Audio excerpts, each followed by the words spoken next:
Ladies and gentlemen, I would like to very cordially welcome you all to today's M100 Award in the state capital of Potsdam. At the same time, I would like to welcome some very special guests. First of all, of course, our award winner, Szabolcs Dull. So a very warm welcome, Szabolcs Dull, and thank you very much for coming here.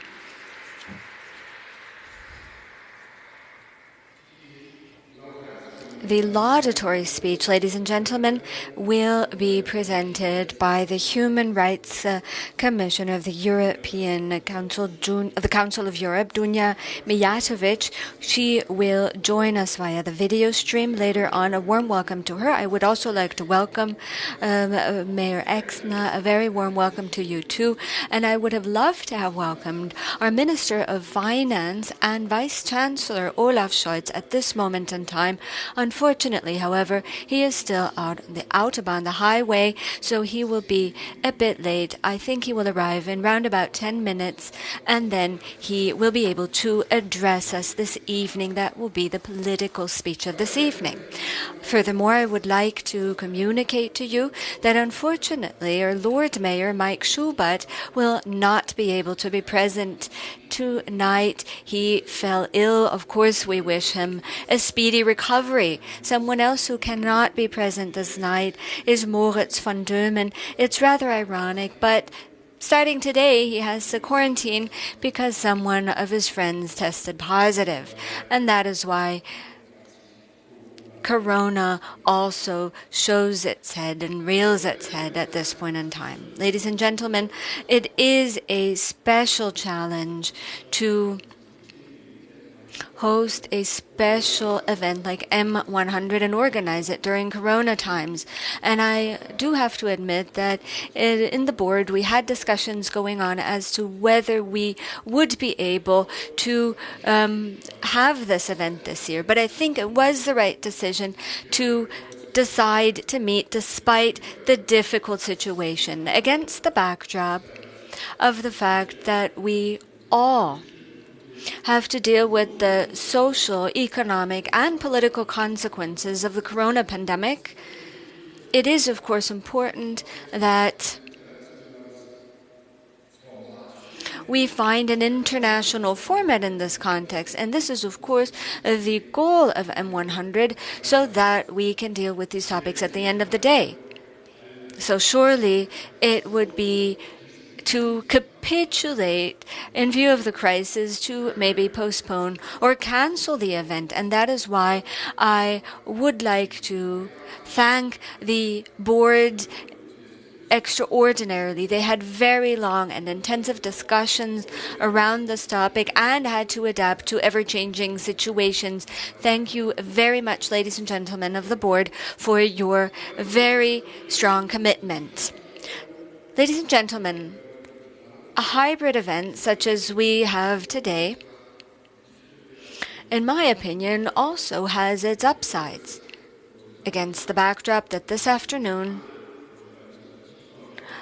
the M100 conference took place digitally,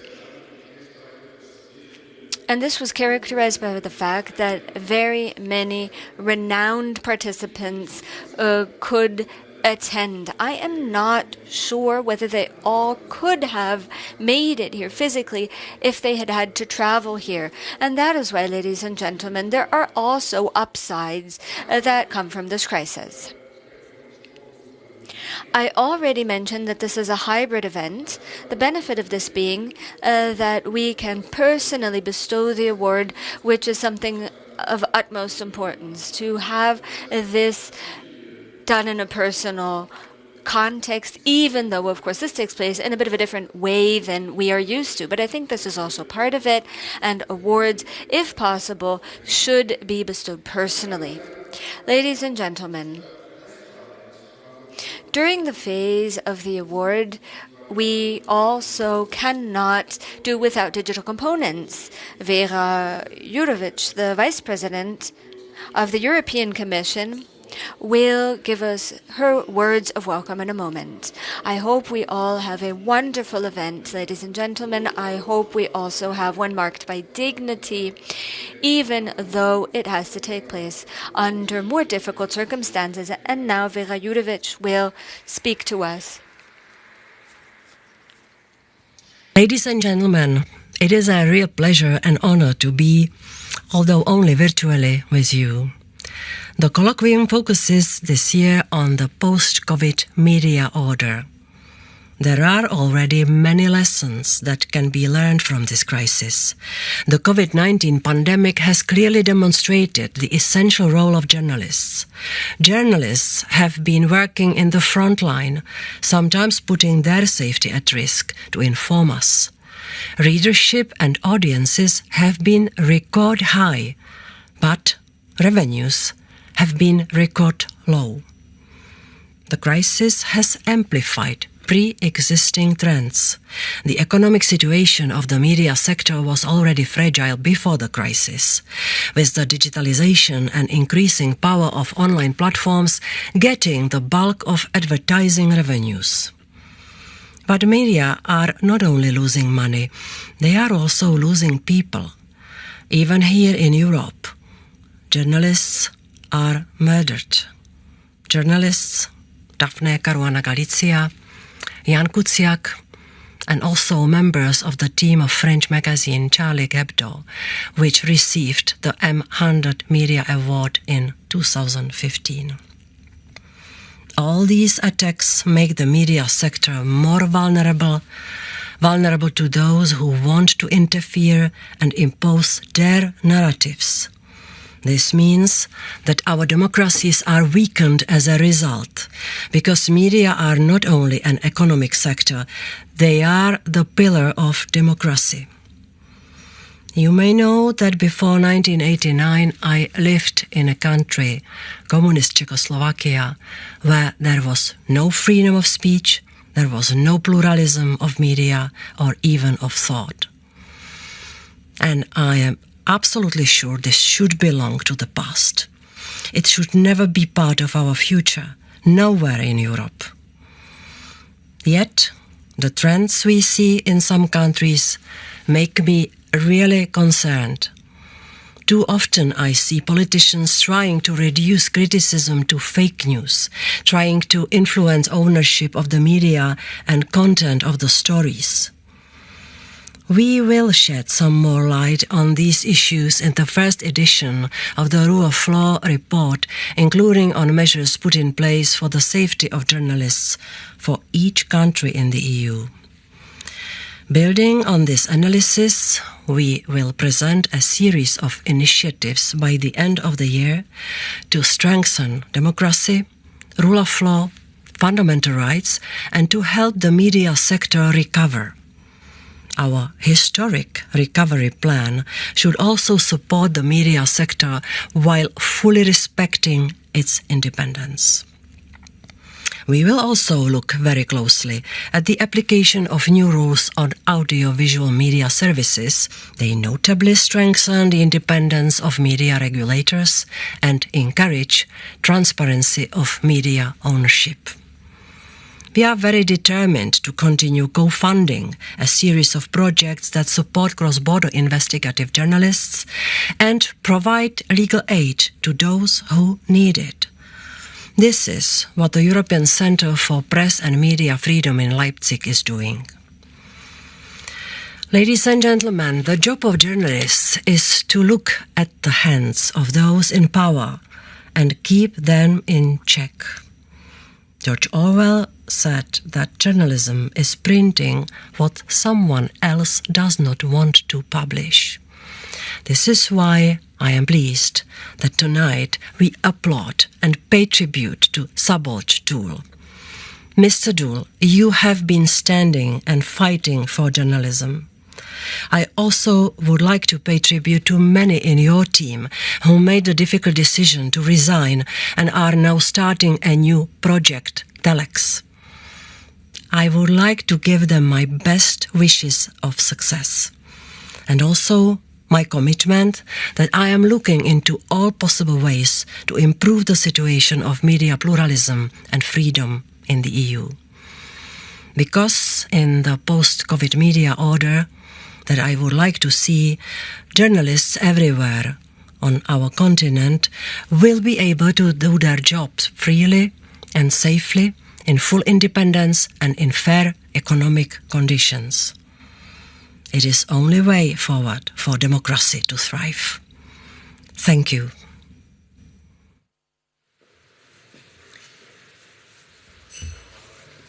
Sehr geehrte Frau Kommissarin für Commissioner for Human Rights, Vice Chancellor, who just arrived, Mr. Dull, members of the board. My name is Leonard Nofi, and I'm a member of the M100 board and work for the Institute for Media and Communication Policy.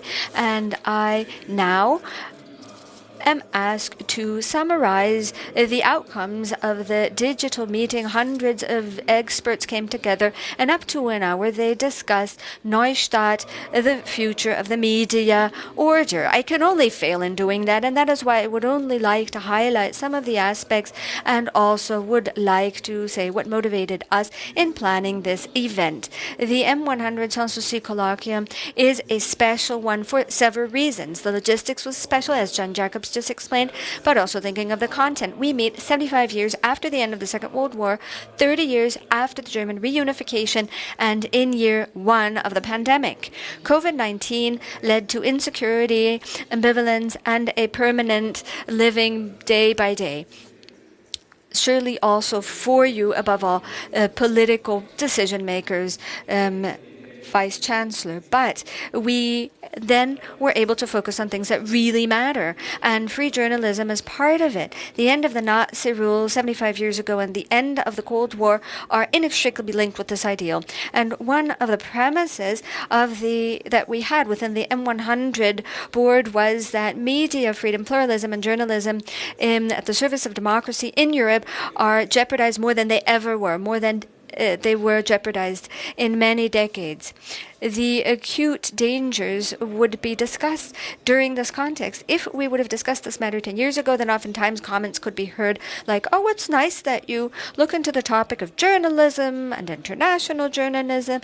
I once wrote a book about the European public, and I know what I'm talking about. Not many people were interested. And the public, or nowadays you would call this the information architecture in Europe, is not only a topic for specialist politics or philosophy classes, but this is the pillar and the main question for the future of Europe. It is relevant to all of us, and this is what we discussed this afternoon too.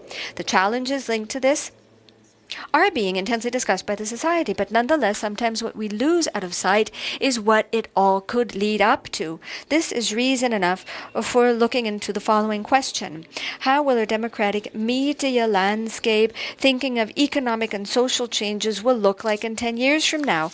And also, and maybe this is even more important, what is it that we can do nowadays to design this change in a constructive and positive way? This exceptional situation not only showed us that people working at a supermarket or healthcare professionals are relevant to the system, but also journalists.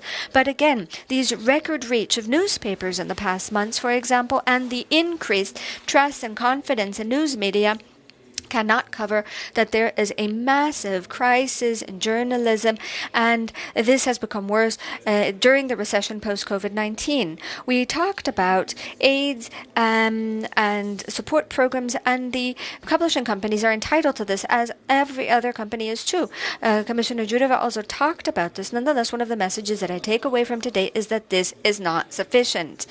Our public realm is at a crossroads. So what does it mean if you cannot negotiate? These things can be seen during the current electoral campaign in the US.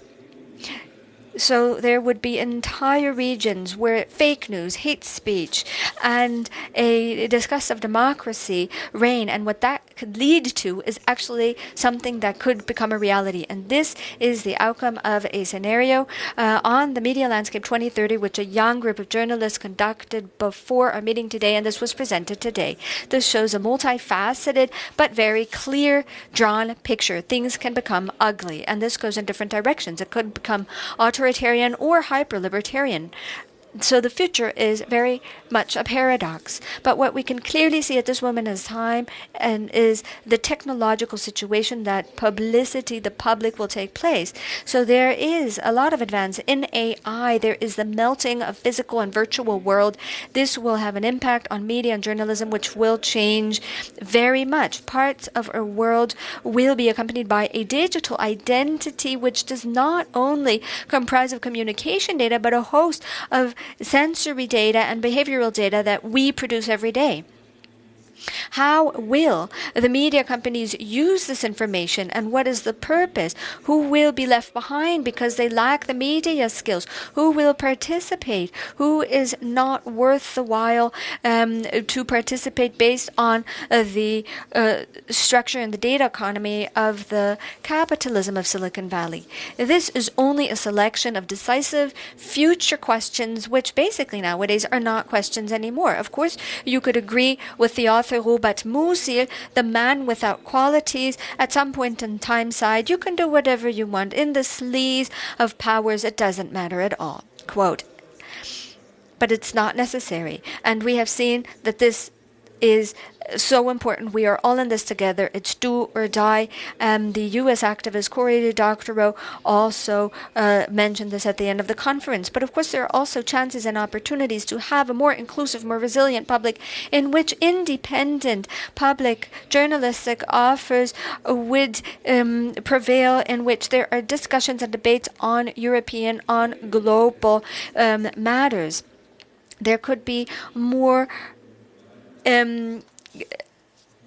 AI leading to contributing to the public weal. But again, we did not find a one-fits-all recipe to remedy the situation and to deal with this. But as citizens, but also as a society, we have to think about what kind of a media landscape we want to live in and what is it worth to us.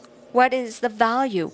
And we have to talk about how open we want to be, and we have to also look at the ritualized trench wars and leave them behind. This is also an outcome of the conference, and it tries to set this as a goal, to be a link between different groups, different schools of thoughts, which may not mix very often. The avant-garde, the utopia, the thinkers ahead of time in politics, they all come together. And I would like to conclude with this note. Europe can only design its future, the digital future, together.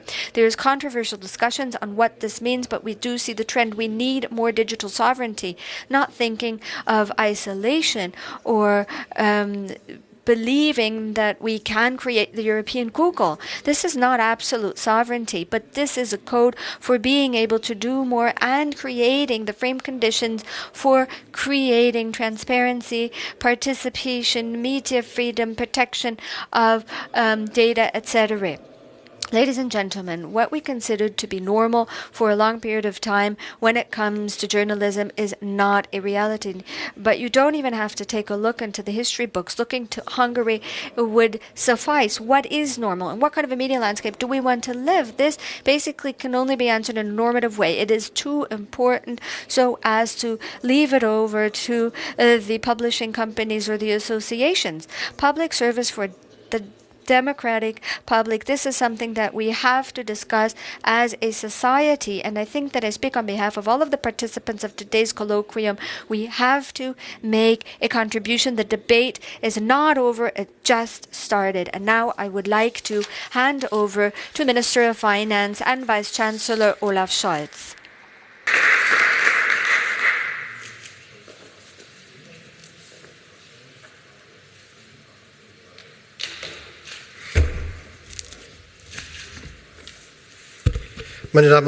Ladies and gentlemen, thank you very much for your invitation.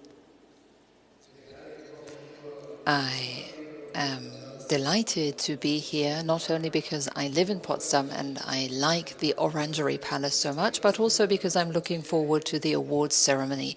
And I find the discussion that we're holding here tonight highly intriguing. What are the topics shaping our democratic societies in the future, and what can we do for this today? After your presentation, I would have loved to participate in today's event because I think would have really helped all of us who could not participate. Justice is the virtue of social institutions, as is truth with logical systems. This is what Rawls said. Rawls uses this parallel because he wants to make clear that the state cannot just have things happen the way they arise from nature and from the rules of life. And let me also add how they arise from unregulated markets, from the man-made destruction of our natural resources, but also from the social media and the internet that have nothing to do with coincidences and nature. What they need are rules.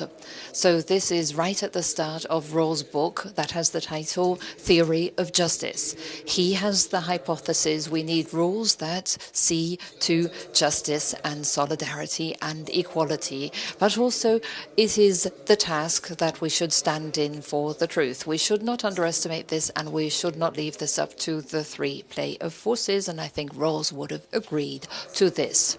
Truth is based on facts, and especially in the past months, this has become very clear to many of us. The COVID-19 pandemic did not only mean deep economic and social change, but also a media upheaval, because what we took for granted has fallen apart, and now new respect has been given to those that very long were not looked upon. But there is also a new quality when it comes to handling information. Scientific findings on the SARS-CoV-2 virus were not yet available, and scientific recommendations were very contradictory in March. Also, decisions taken by the authorities were different across Germany, and they still are.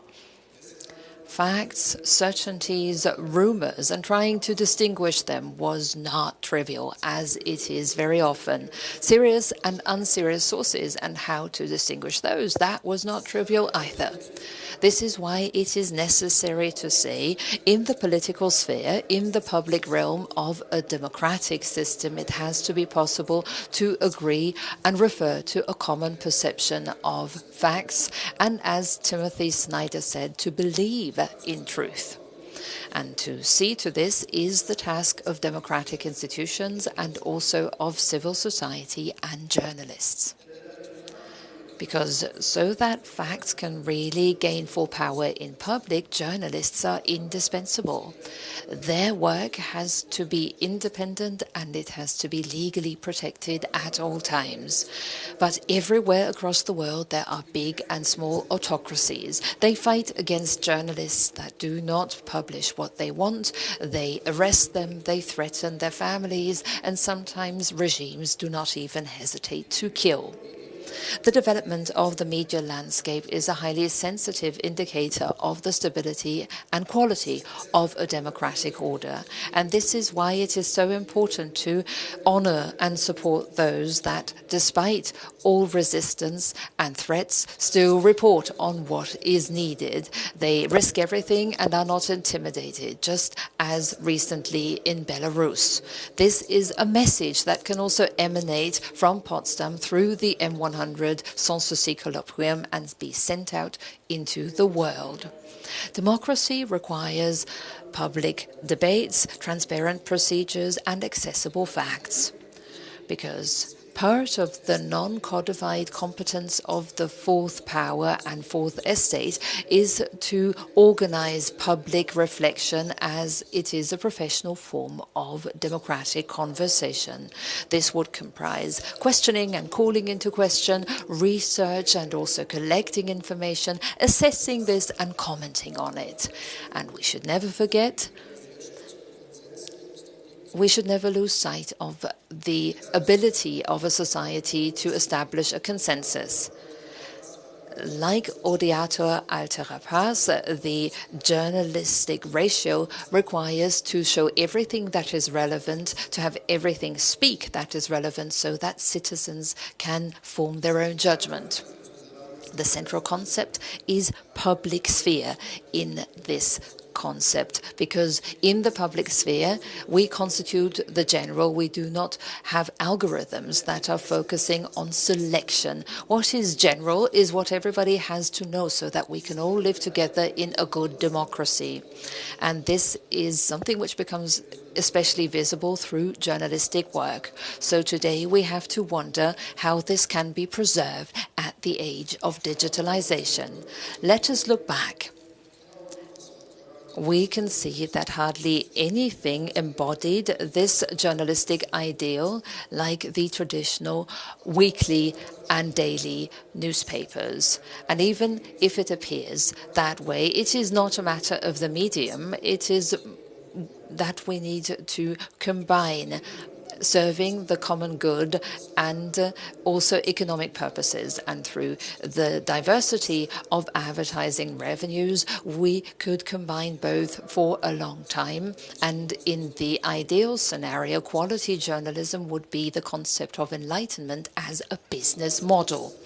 Now, this is changing continuously, and it is also under combat, and not everybody was heard at the same time equally. And it's not only the tabloid newspapers that sometimes publicize information that might also give rise to criticism, but criticizing would be part of the public sphere. The concept of alternative reporting, for instance, when the alternative newspaper of Taz at the end of the 70s, this was more of a democratic concept than it is these days. But this is also constitutional and constituent of a democracy, have a critical reporting and critical discussion of that reporting. 50 years have passed, and many newspapers of back then no longer exist. The internet has changed the journalistic environment, and digital communication opportunities have arisen. So what we are experiencing is a technology-driven structural change of the public realm. We have new options and opportunities that offer major opportunities. So this is a potential which we need to use for our society and our economy, and we have not been successful in this yet. So we need to take a close look to draw the right conclusions, and let me just give you some food for thought. First point, the business models of the creatives have to be safeguarded for the mediation of information on the internet. Search engines, microblogging services, and social networks are indispensable, just as images are. They structure the services on the internet as they structure public and private communication. These intermediaries are making and providing services that are indispensable.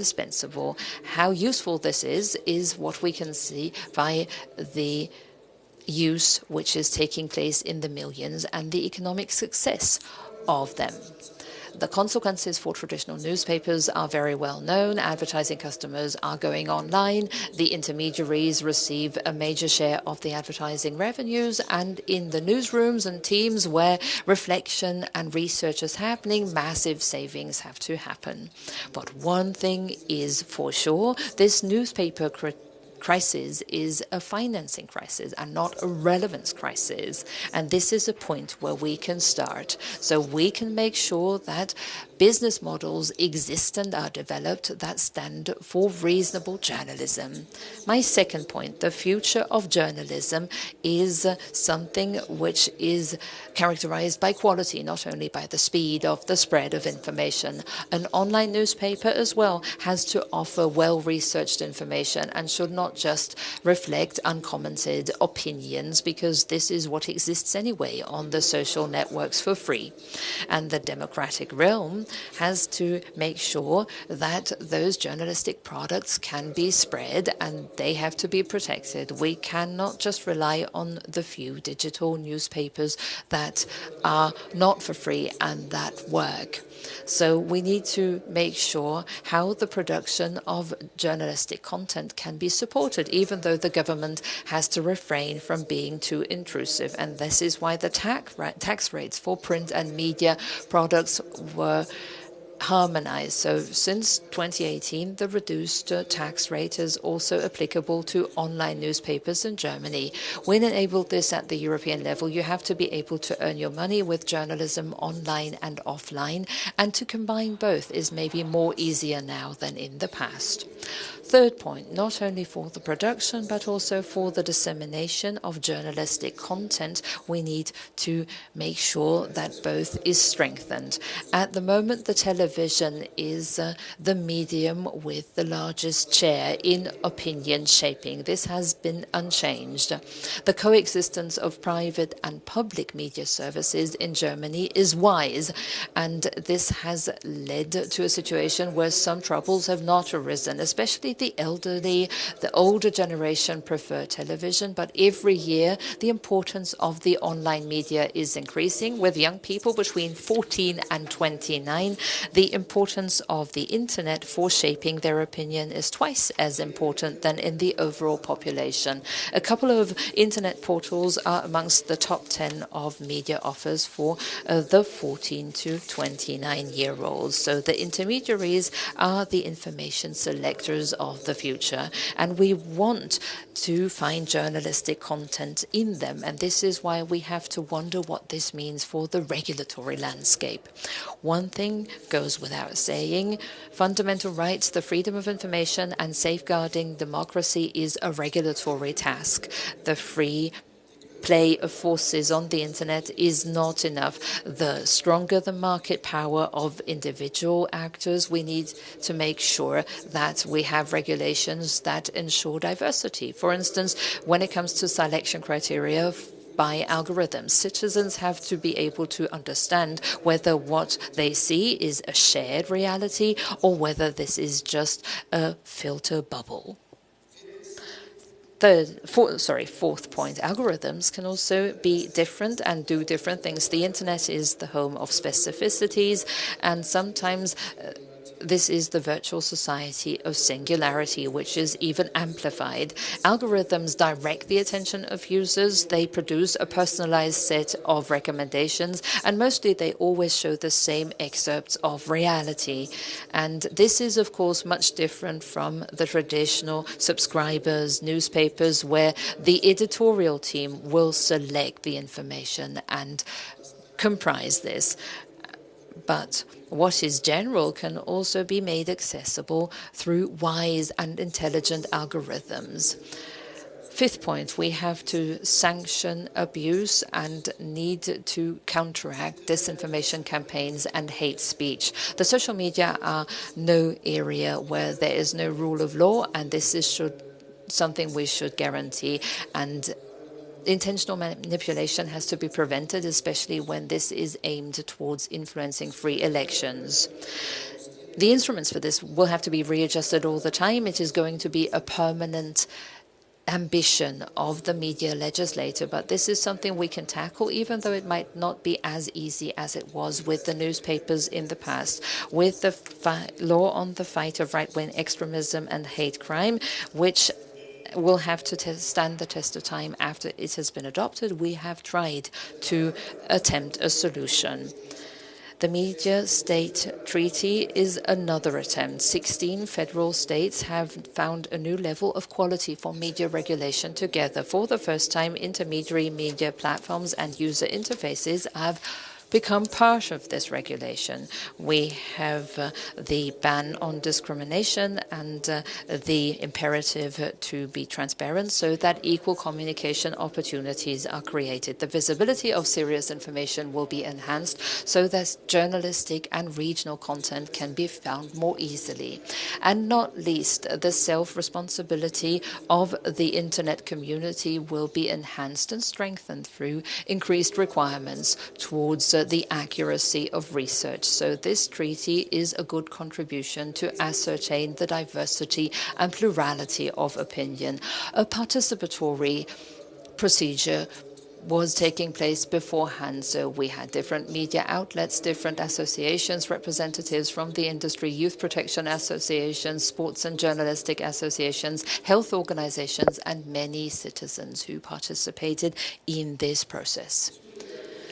In the course of the COVID-19 pandemic, there was another development that was accelerated. The internet and digital intermediaries are the financial winners, and new service providers like Jitsi or Zoom are on the rise, and some city magazines almost had to give up. Federal states tried to fill the gap so that with the Neustart package, we did not only support culture professionals, but also private radio stations. With thousands of articles, TV contributions, and podcasts, journalists tried to encourage and tried to continue with their duty of information. Today, we don't know what the future will hold, but there is one divergence that we have to pay attention to. Google, Amazon, Facebook, YouTube, Netflix, those influential platforms come mostly from outside of Europe. The 20 most used social media come from the United States and China. Russia is also in this with Telegram. We need to be interested in this as Europeans. We need to wonder what this means for our technological and political sovereignty. In the area of digitalization, Europe has the potential to find its own way as an alternative to the government-centered model from China and the approach from the United States, which is mainly based on market forces, which are unregulated. The political and the economic importance of our market is something that enables us to do this, just as our technological capacities, so that as Europeans, we need to make sure that we can maintain our sovereignty in the age of digital transformation. This concerns the hardware, the software, but also the standard setting. So I would like to make a wish. Digital media services from Europe should become as strong and as diverse as it corresponds to our cultural heritage. Last but not least, an open society needs media it can trust. A culture where truth and the orientation towards the facts and the diversity of opinions count and matter in a critical discourse. This is about a media order that does not deny its origin but has a new orientation, democracy at the digital age. So let us not forget what holds true for the digital media worlds and the democratic societies in general. And this is a lesson from our history. Freedom is not only the rule by the majority, but also the right that protects minorities and diversity. The corona crisis and its impact have created more awareness for what is general and also strengthened the awareness that it's not enough to be selfish. We also have to have the willingness to see to cohesion and a strong democratic order and freedom. A free, good and fact-oriented journalism, without a doubt, is part of the system-relevant activities. Thank you very much.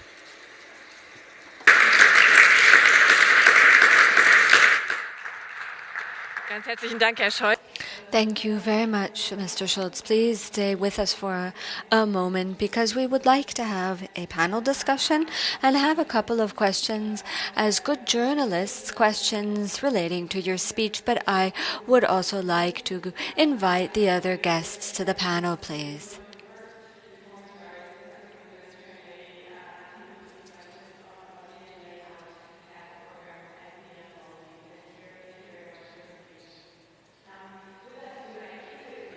Are Marina Weisband. She's a German policymaker, now with the Green Party, an expert on all things digital, and born in Ukraine. She's also frequently commenting on Eastern European developments and European-Russian relations. Welcome, Marina Weisband.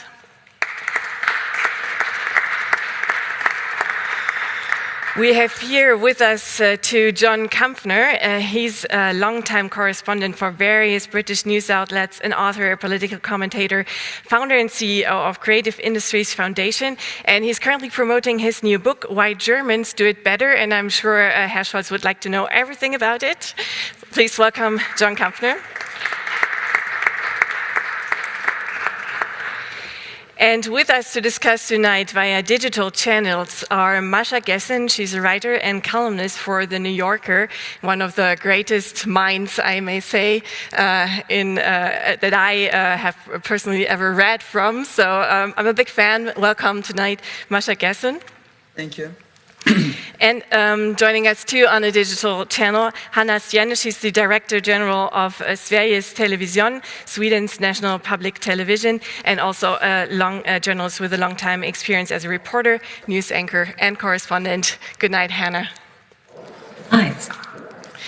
So my name is Anna Sauerbrei. I'm Deputy Editor-in-Chief of the Tagesspiegel here in Berlin. And I would like to pose the first questions to Minister Scholz because he has been called to the Bundestag and has to leave us soon. And also John because he's on his way out too soon because of his book and new appointments to speak about it. Let me start with you. Fangen wir mit Ihnen an, Herr Scholz. I would like to start by asking you a question, Minister Scholz. I would like to go back to the beginning of your speech. You talked about the difficult economic situation during the corona crisis, and many of our publishing companies are hit by this. And you said that we have to see to it that there are business models that work. But who is we? Is it the government? Is it the state? Would it be we, the publishing companies? Well, it only can be a cooperation of everyone involved in this, of course. First and foremost, what it means is this. Those who are economically active, producing content, be it on the side of the publishing companies or others, we have to find ways how they can manage in a technologically changing world, and no one will be able to do it for you. So the entrepreneurial creativity and the technological creativity linked to this is essential and means that this is one of many actors who have to do this. But we as a democratic society, as those responsible on this behalf of the state, have to understand enough so that we as a legislator can accompany this in a way so that it works. And in Germany, we are facing a special challenge due to the federal structure, which our basic law has created. A large part of the competencies lies in the hand of the 16 Länder, the 16 states. When I was Prime Minister in Hamburg, this is a media city. I worked a lot in this field and tried to develop a common way ahead. And the media contract is something that I actually put on its way many years ago so as to achieve exactly this. And I'm talking about the interstate agreement on media services. This is also true of many other aspects. Here, the regulatory measures in Germany, in the state, and on a federal level, as well as in Europe, we have to join forces and have to do this together.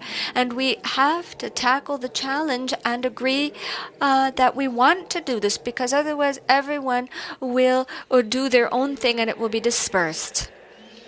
Well, many publishing companies in Germany are indirectly supported by the government because we benefit of the short-term worker pay that is given by the government. And in other countries like Italy, the crisis is so much more severe. Thinking of foundation models, these would be used, etc. Is this something you could imagine to see in Germany? To have public newspapers, so government newspapers? Well, if you are clever, you shouldn't say only what I know is the right way to move. Nothing else should be listened to. No, that would lead to disaster. But I think a vision in which we have everything through foundations or the government is nothing that really will work, because this would be linked to lots of coincidences, and it's not guaranteed that this will work. So we need to put effort into seeing to it that it also is economically viable, the things that are developed, that is.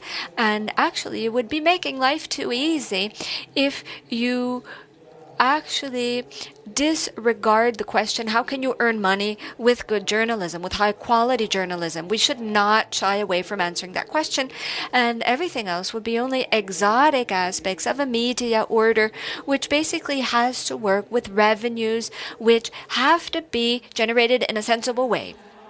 You mentioned the major platforms as well as the economic problems that are a result of the lack of advertising funding.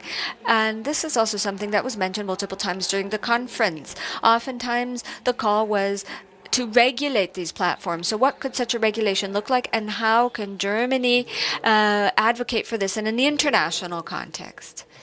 Well, first of all, I am definitely not a digital native, but I am amazed to see the reservations many have when thinking of these platforms. We, as legislators, be it on a European, on a federal German, or on a state level, we actually think we can do a lot. So how should healthcare insurance work, etc.? Things where now we have lots of rules and stipulations, all of the details. This is national, this is European, etc. But when it comes to the major platforms, the only thing that comes to mind to most of the people is do away with them or succumb to their power. And let me put it this way, this is not complex enough. And that is why we have to have the courage to implement rules. Part of this would be privacy, data protection, privacy legislation. This is absolutely essential. And thinking of the data protection considerations, the question as to where would the data exist, where would the content be processed, this is a local question we have to look into, but it also bears a lots of chances and opportunities, and we have to create the economic we have to lay the economic ground that this is possible in Europe. And two huge changes. If we would stipulate that there has to be interoperability, if it would be possible to communicate from one platform into the other, and if these are not closed networks in itself, then we would also be doing away with the proprietary structures linked to this, where we as users all of a sudden are the prisoners of others, which do not let us out of their world that they put a fence around. This is nothing to do with freedom.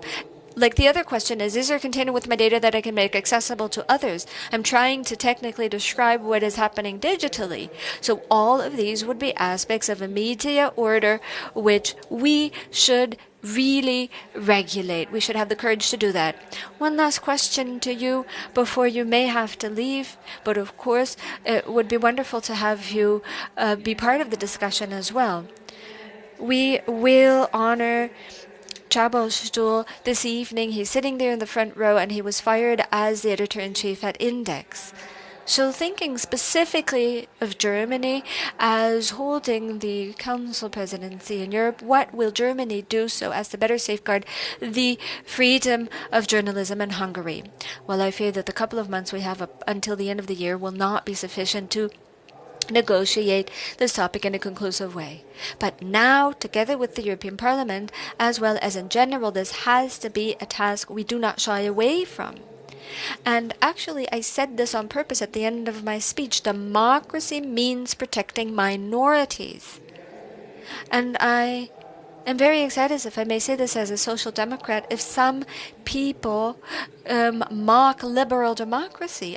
People like myself really worked and fought very hard in the 19th century. This always involves the protection of minorities and the individual right, and it shouldn't be one power determining everything. And it is a misunderstanding if democracy only goes for what the majority wants, and then having a 49% majority can determine what all of the others should do. This is not correct, and this cannot lead to a thriving democracy. And of course, democracy lives off of the fact that it is possible to have a change of government without having major problems linked to this, for example, to those who are no longer in power, and that those newly elected can do everything they want to do. No. And this has to be our principle. And in the European Union, we have to insist that this is non-negotiable. We are a community of liberal democracies, thinking of our understanding of the rule of law, and this holds true and has to be implemented in all of the states of the European Union. For example, to cut funds for the countries that are not acting in line with the new contract that you mentioned. Well, this is one approach, but it's not the only approach. I really would like to emphasize that.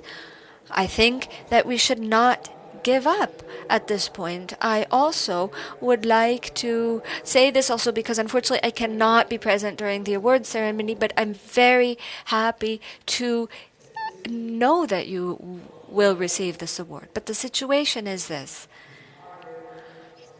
The question as to what democracy is surrounded by a big mystery or secret. The principles that we define are stronger than the reality in which they were born. So if we take a look at the American Constitution, the equality of the citizens, there was also slavery at this point in time, and some of the founding fathers of the United States did not seem this to be a contradiction. But at some point in time, that changed. And also in Germany, you don't have to go too far away, but the equality of men and women was not regulated everywhere under the Basic Law, and it was the federal court of the Constitutional Court that ruled this. But it was the internal logic of democracy and freedom that was translated into the Constitution and became a powerful reality. And I am convinced that this is true in all of Europe and all of the member states. Thank you very much. This is a nice transition to an important topic. Oh, there's one more thing I would like to say. If I leave in a moment, then this is due to the fact that the Parliament of this Republic expects that I am present because it is a topic that I am involved in, and I think it is absolutely the Parliament's right to expect that. But I also would like to ask everyone, also those virtually joining, to please bear with me. I would have very much enjoyed a longer discussion. I think that's the best excuse you can have in a democracy. In the last comment of the minister, the broader subject of this discussion, and this is democracy and what we, the media, contribute to it. And you have, as I said, just published a new book, Why the Germans Did Better, Notes from a Grown-Up Country. And when I was reading that piece that the FT ran on the book, I thought, well, maybe that's part of the problem, that both democracies and the media tend to focus on the problems as we have today. We've talked about all the problems that we have. Do we have to take your perspective more, the perspective of an optimistic outsider? Well, thank you. Zuerst, ich möchte nur sagen, freue mich hier zu sein. First of all, I would like to say I am very pleased to be here, and I apologize that I have to leave in a moment. I would have preferred to speak in English so as to be more precise. Well, my book, which I won't talk about so much today because we're talking more specifically about media policy, but my book is an exhortation. It is a call to Germany to step up, and to step up in a way that is about far more than this rather tired question of the 2%. It is for Germany to look around the Western world and to understand that the Western world and liberal democracy is being undermined from within its heart. It is being undermined within its heart by, in the United States, and from the very heart of power in the White House. It is being undermined in a more clownish way on my island, and it is being threatened by a disruptive Russia and by a strategically ambitious and powerful China. And both within the European Union, but also more broadly, there is a very important role for Germany to play now. And it's a difficult role. It's a difficult role within the context of history, but it's also a difficult role because the more you step up, the more difficulty you give yourself.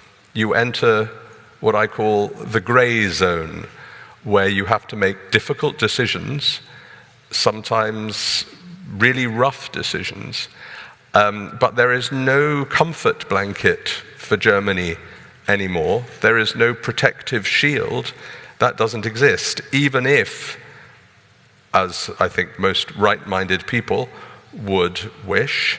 There is a change of the guard in November in the US.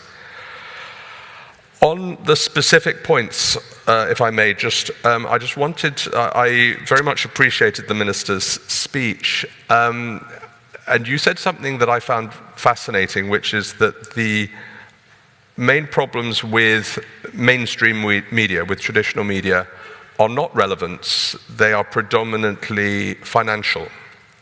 And I agree with the finance point.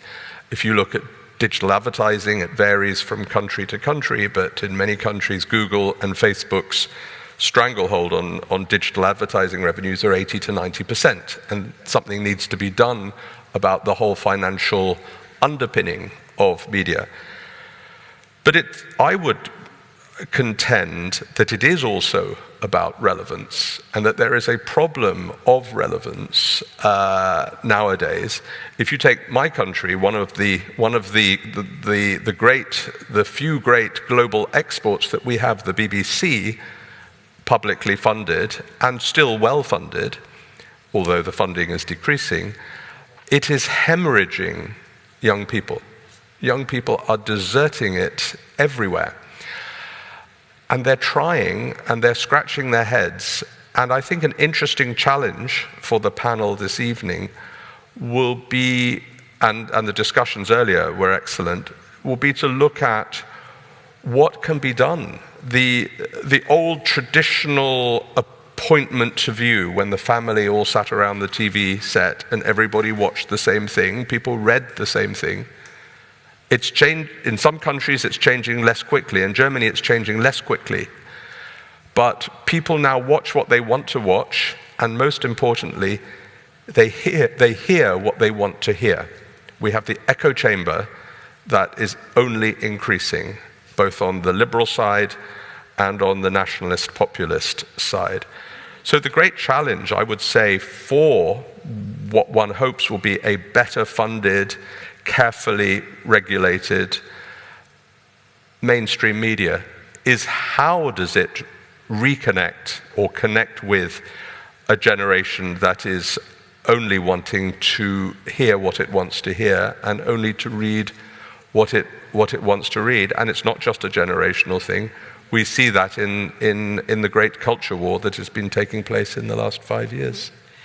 Since I can see Marina shaking her head, I'd like to hear what she's got to say.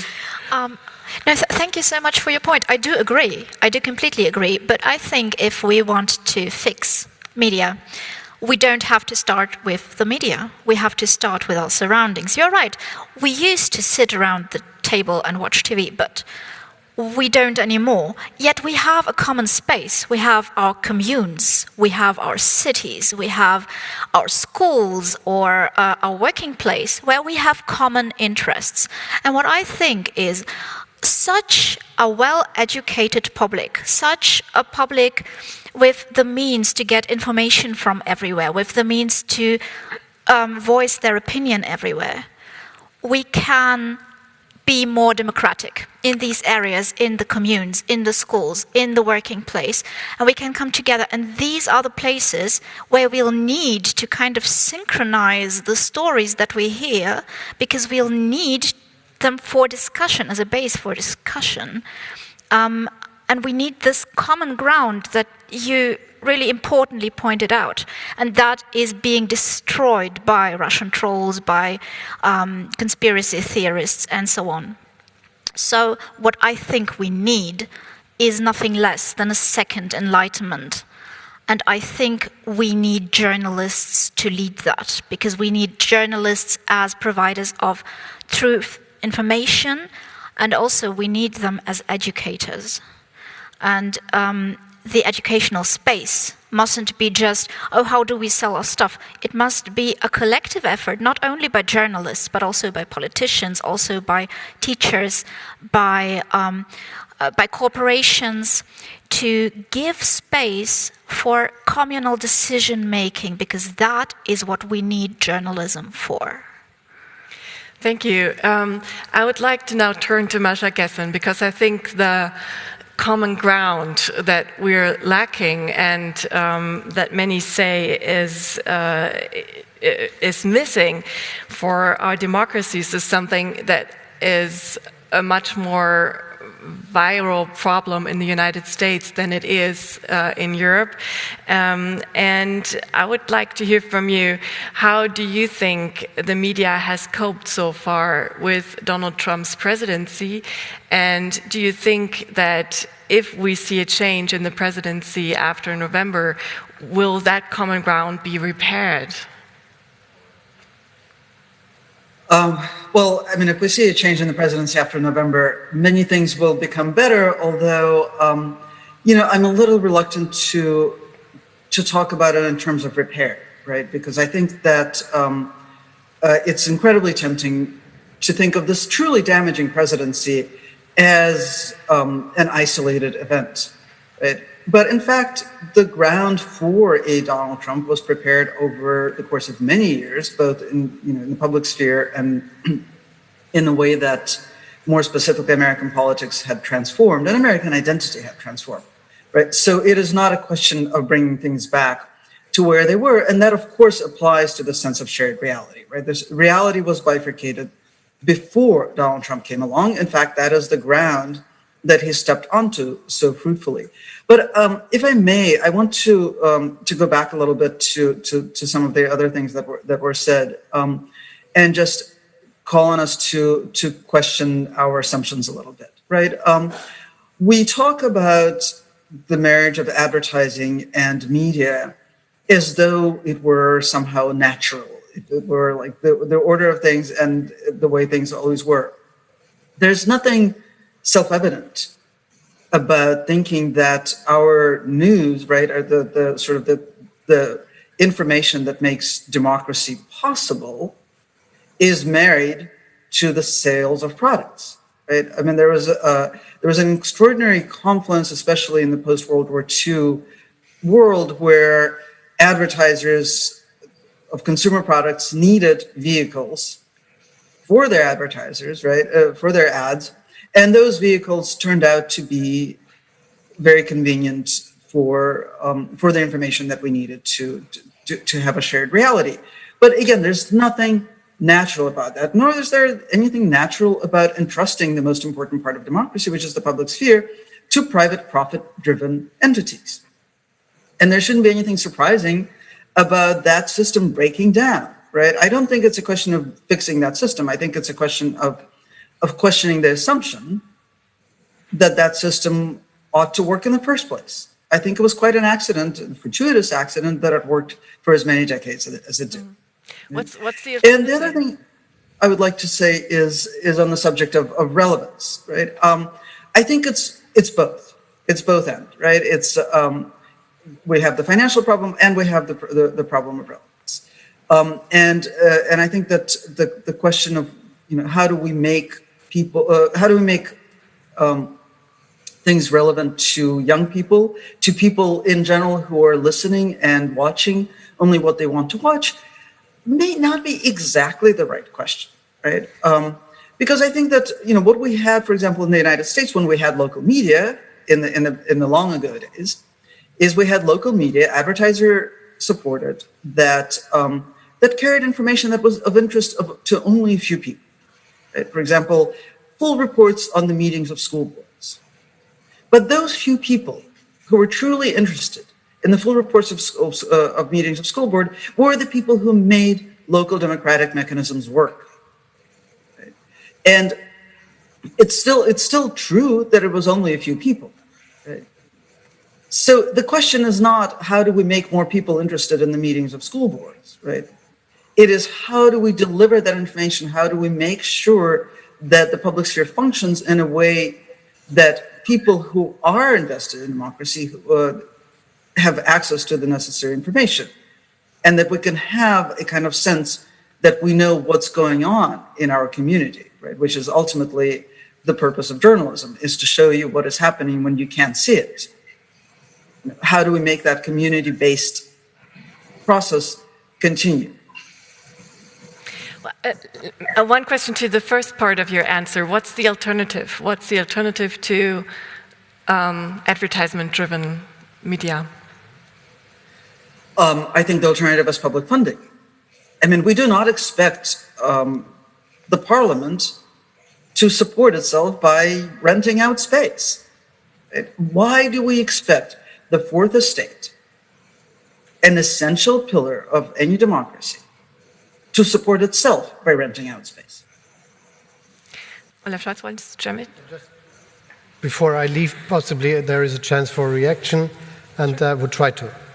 First, I think that the biggest problem with the new media is the prejudice is coming up again. And what happened in the past is that we learned about many things and that the world is completely different as we expected. And if there is a reduction on things I already know and things that are fitting to what I already know, it is not enough. So for getting a world with a perfect or a better view on the world, for better understanding, it's necessary that we work very hard to get informations we have not looked for. And this, I think, is the biggest task if we discuss about social media and all the things happening there, how we can get this experience into the new media as something which is relevant for our democracy and our development as mankind in the end. And I think this is the one big task. Mm-hmm. Second, to the question of advertisements and all this. The development of media in Europe came from entrepreneur that produced some magazines or something similar with advertisements, and time by time there were new texts. It was not first the text, and it was something that happened at the same time, more or less. So I think it's necessary that we understand it's not a tradition of the last 10, 20 or 30 years, but it is just a reason for thinking about how this could be organized for the future. And there will be completely different models which we have not known 20 years ago, but they have to be, we have to work on them. Third, we have this public broadcasting in Germany, which is similar to BBC in the UK, and there is also competition between different systems, which is quite good for checks and balances and all this. But I'm absolutely sure that the way how we think about politics would not have happened if this would be just public organized media. What, for instance, the famous Spiegel, Zeit and Stern, for instance, did in the history of Germany was something that would not have happened with a solely public organized media situation. So I think we need the mixture we have, and we have to develop it into something different for the future.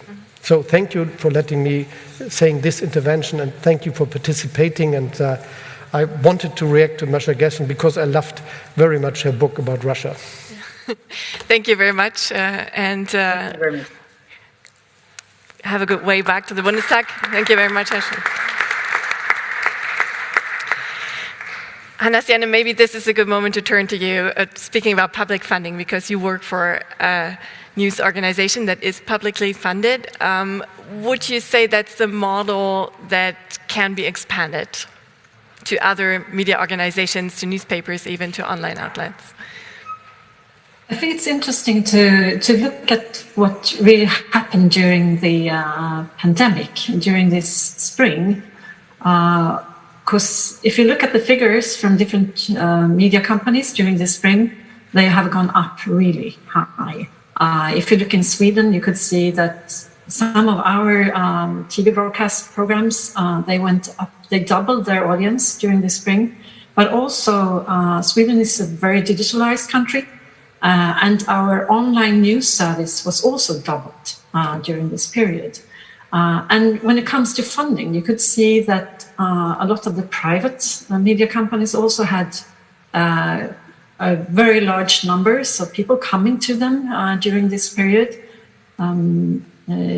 That's true for, I would say, almost all traditional media outlets in Sweden, except the tabloids. They haven't really gained audience during this period as the others have.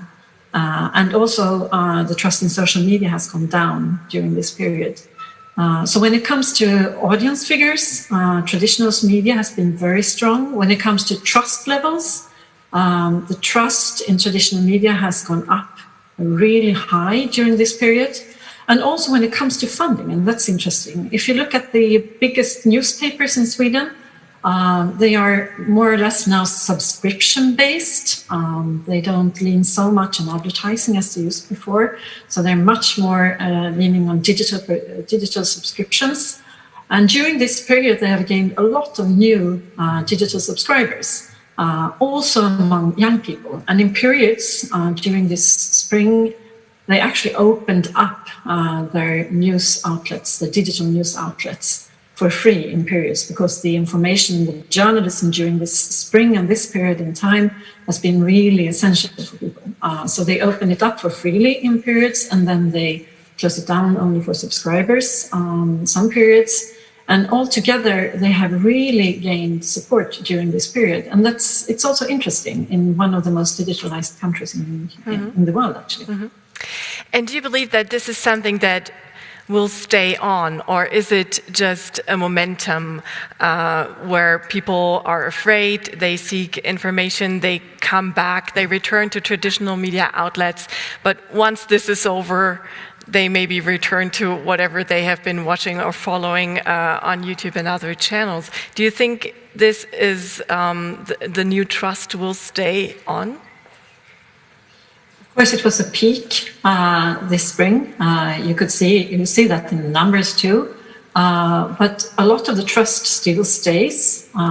We have just got a recent survey when it comes to the trust in SVT, where I work, the Swedish television. And it shows that 30% of the Swedes, they have a higher trust. They rely more on SVT now than they did before the pandemic, and that's really high figures. And then also when I listen to my colleagues on the newspapers, they say that the level of subscription is still much, much higher than it was before. So there are some good signs, but of course it was a peak period this spring. Mm-hmm. Thank you very much. I think we would all like to hear a lot more from you and go on, but this evening is quite short and we still have a very important part ahead of us. So I would like to close this panel now and turn to the even more festive part of the evening and to a person who stands for the courage and persistence that is now needed even in the midst of the European Union these days to defend press freedom and democracy. Szabolcs Dull is here with us tonight, but we will now first see a film on his work and his life, and we will then hear from the laudatory speaker, the Council of Europe's Human Rights Commissioner, Dunja Mijatovic. Thank you all again for being with us here tonight, physically and digitally, and now on to the film. Film up.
Journalism is about choosing the right side.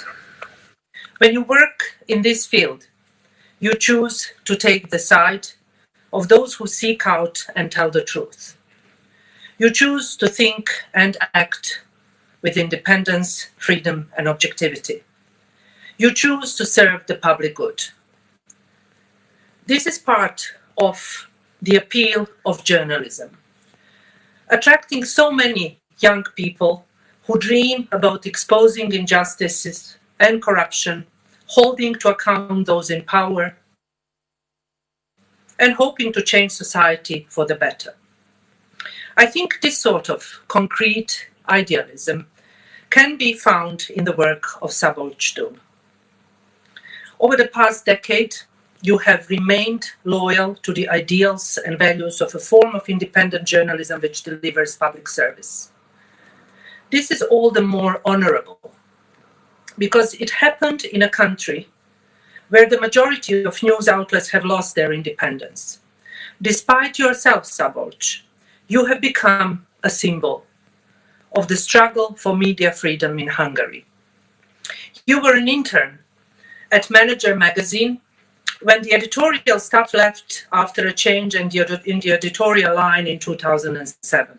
You continued at Kossuth Radio until the team was suddenly disbanded when the editorial line changed. At 30, you experienced editorial pressure. For the third time, when in 2014 you left Origo, a well-reputed news outlet which was placed under government control. And now you have been dismissed from Index after you wrote an article in June warning that the staff and the independence of the news site were in grave danger. It is therefore a great pleasure for me to give this laudatory speech, even though in cyberspace, in your honor. Szabolcs, as the 2020 recipient of the M100 Media Award. Your dismissal and the subsequent resignation by more than 70 of your colleagues at Index represent a huge blow to media freedom and deprive the Hungarian public of yet another reliable and independent source of information. Indeed, under your guidance, Index managed to Index is a magazine that is also now one of the symbols, and it's also very much related to everything you did. Millions of readers you reach daily would agree that you place the interest of the Hungarian public for serious and reliable journalism first. Unfortunately, the situation in the media is not Hungary's only problem. In fact, what has been happening to the press in Hungary has also been happening to other key sectors of the country. In the past weeks, we are seeing hundreds of students, professors, actors, and film directors occupying the Academy of Drama and Film in Budapest to protest against the privatization of this very respected institution. This is just the latest episode in a decade-long drama in which democratic institutions have been dismantled, judges have been removed, journalists silenced, academic freedom almost eliminated, and NGOs harassed and intimidated.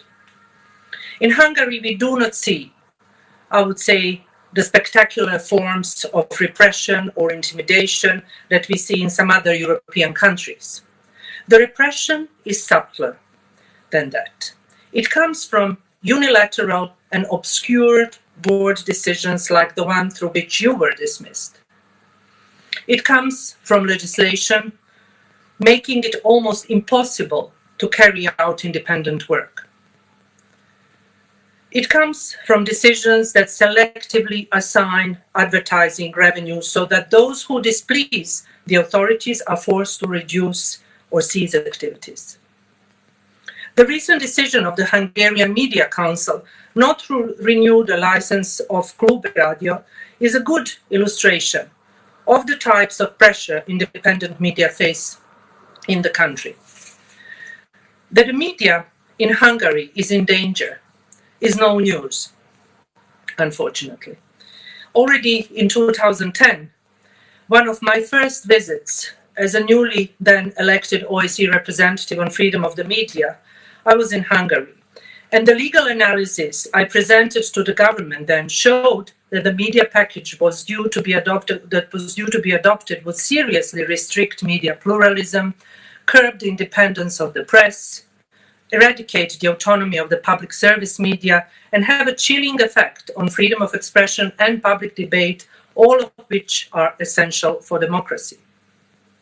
The year after, it was Thomas Hammerberg, who held the position I hold now at the Council of Europe, who raised similar concerns. More recently, a report by the European Centre for Media Pluralism and Media Freedom showed an acute risk of political interference in media independence in Hungary through state regulation of resources.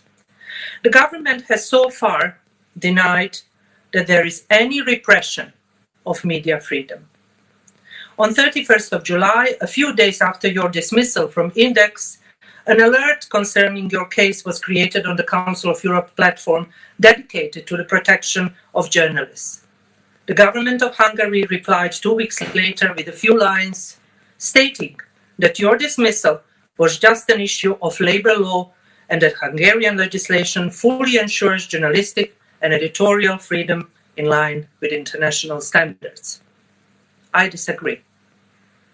What we see in Hungary is continuous interference by economic forces close to the government, which is strangling media freedom through a combination of the concentration of media assets and advertising revenues.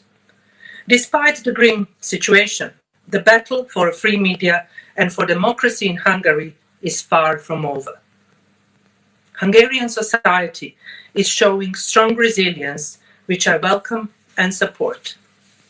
You are part of that resilience, Szabolcs. You have defended the values of form of journalism that does not follow the changing tastes of political and economic forces. A journalism in which professional news teams, not external operators, choose the content. You made the choice to stand up for a newsroom able to expose injustices, misbehavior, and political responsibilities fearlessly for the public good. In your farewell speech to your colleagues at Index soon after your dismissal, you said that it was clear that Index was a strong fortress that someone wanted to destroy. You said you were offered a deal, including monetary compensation, if you did not speak about your dismissal and the reasons behind it. You took a stand and refused. You insisted on the need to inform Hungarians of what had happened to you and to Index over the years when the staff had felt under increasing pressure. Ne hallgassunk. Let's not be silent, you said. I could not agree more. None of us should be silent. We must all speak out. You see, every time journalist independence is undermined, it is democracy that is eroded. The level of freedom and pluralism enjoyed by journalists represents a litmus test for the state of a democracy. And unfortunately, Hungary is failing this test. This is why we too must choose our side. We must stand up to protect the journalists like you, Szabolcs, from undue interference with their work. We must choose to persist and help those in Hungary who are trying to strengthen democracy and accountability. We must step up our efforts to re-establish media diversity and pluralism. Events like today's ceremony are a good opportunity to honor brave people like Szabolcs Dull. However, they should not be just one-off happenings.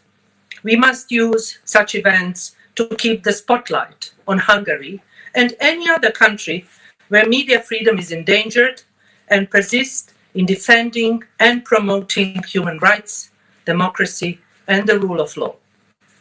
Through your work, Szabolcs, you choose the side of those who defend these values.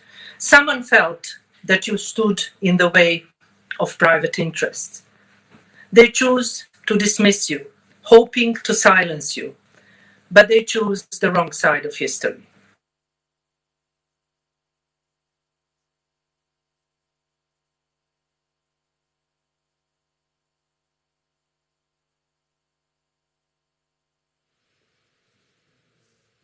In cyberspace like that, and we are here to reassure you and your colleagues that we will never give up, that we will not be silent. Ne hallgassunk.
Ladies and gentlemen, 2 months ago, I wouldn't have thought that I would be standing here before you in Potsdam, thanking you for this important award.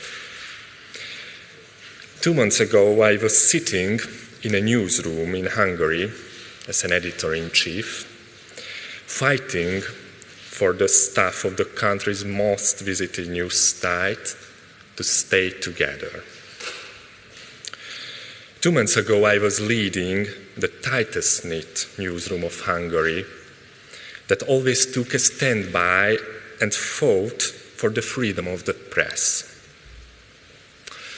Freedom of the press that meant for us that we could work without external pressure and that only the reader's interests mattered. That is why hundreds of thousands, later millions of people had been reading us. And 2 months ago, I was dismissed from the helm of this newsroom because I let the public know that the staff feels that the site and they were in danger. I let the public know that it jeopardizes a news site if outside powers try to interfere with its operation for unclear reasons. I was dismissed because I drew a clear line showing where the staff thinks freedom of the press ends. My sacking was a clear limit for the staff. All of the journalists resigned and left the site behind without a word. The site that was not only their workplace, but an important part of their lives. We didn't ask for a lot. We only wanted our two main principles to be respected. Years ago, we declared that there is not a good news site without editorial independence and an undisturbed staff. We held on to this right up to the very end. We've never let anybody tell us what to write or what not to write, and whom we can work with and how. We still don't know the exact reasons why our values came under attack and why some people wanted to disintegrate our organization. Even though the name of a government politician was uttered while they tried to force the organizational overhaul onto us, we never regarded this as a political matter of the parties. The staff just wanted them to maintain their autonomy against all outside forces, and I am proud of my colleagues for proving that these values really matter to them. The entire world could see the uplifting and heart-wrenching video of these honest and dutiful people lined up to hand in their designations. That was the end of the largest news source of Hungary as we knew it. The site that hundreds of thousands of people had read every day collapsed in a single moment. Some people tried to give intentionally misleading explanations for my firing and the quitting of the staff. The media linked to the Hungarian government had immediately started a denigration campaign against me and my co-workers. They wanted to present us as criminals. My former boss, the representative of the proprietor, the person who fired me, had said that in Germany, police would have taken me away in handcuffs. But I see that here in Germany, you think differently. You awaited me with an award here in Potsdam instead of a ball and chains. Thank you for that. But this honor doesn't only belong to me, but the entire outgoing staff who had taken a stand by free and independent press all throughout. Almost the entirety of the 90-strong newsroom had quit and proven that they are not willing to go into bad compromises and work under external pressure. They should all be here by my side. I thank you all on their behalf. 2 months ago, I only had the opportunity for a short farewell in the newsroom. I told my colleagues, let's not stay silent. Let's not stay silent about our story. Let's not stay silent about our principles, about the truth, and never stay silent about the news on what is happening in Hungary, in Europe, and around the globe. Since this is what freedom of the press is all about, telling as many people as possible what precisely is happening in the world. And my former colleagues, my friends I can say, have understood this well, and they are fighting against silence. They are now trying to put a news site together called Telex, a news site that can write freely about anything and anybody. A site that is independent from politicians and parties, from oligarchs and other economic actors. A site that only keeps the interests of its readers at heart. And I believe this community deserves all the support they can get for creating and operating this new site. Then they can write media history once again as they already did 2 months ago. And What my former colleagues did, how they took a stand, is no private matter. It's not the internal affair of a corporation. More so, it's not even a Hungarian matter. Standing up for free and independent press is not only about Hungary, but about our common European values. This is how this story became a European cause. And I thank you all very much for using this award to shine a light on this European cause. Thank you. Dankeschön.